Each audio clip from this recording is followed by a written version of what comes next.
this world and this universe is temporal.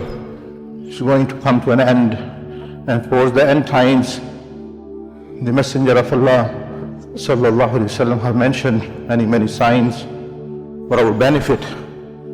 Rather than taking benefit from them, if we just listen to them as a means of entertainment and storytelling and curiosity and supernatural occurrences, and not taking benefit from them as we should, then really it's not a beneficial knowledge which we are attaining, that we are not taking the beneficial aspect and are just arguing and between ourselves discussing. So Rasulullah sallallahu alaihi wasallam used to inform us, meaning through the Sahaba Rizwan Ajma'in, how to benefit from these and not to get distracted by them.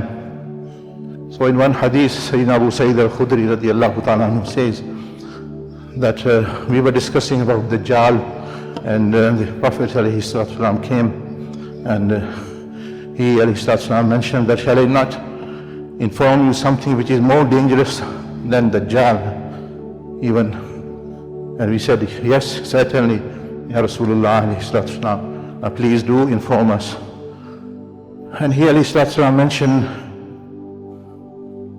that, now this is the interpretation of hadith, that to worship inwardly something other than Allah subhanahu wa ta'ala, secretly worshipping someone else and outwardly worshipping Allah, which is known as the lesser shirk or shirk-i asghar.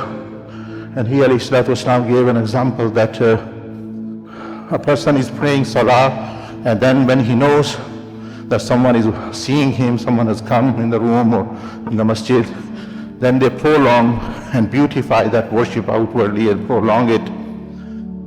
So this is like hidden way. Inwardly a person is worshipping someone else, which is a very mean and dangerous and unjust thing to do, as though giving right of Allah to someone else. This applies to other deeds as well.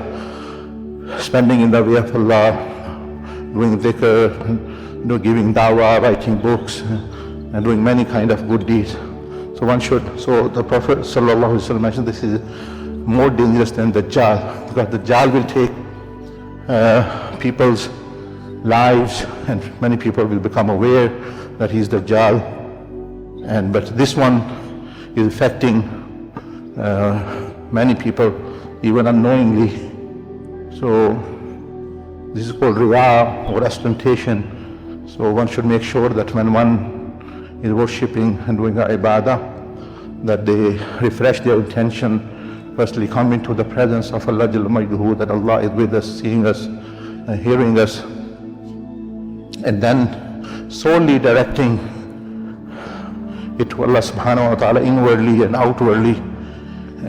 So inshallah this way, and checking one's intention in the middle or towards the end, so that it's not spoiled by shaitan, nafs or heedlessness.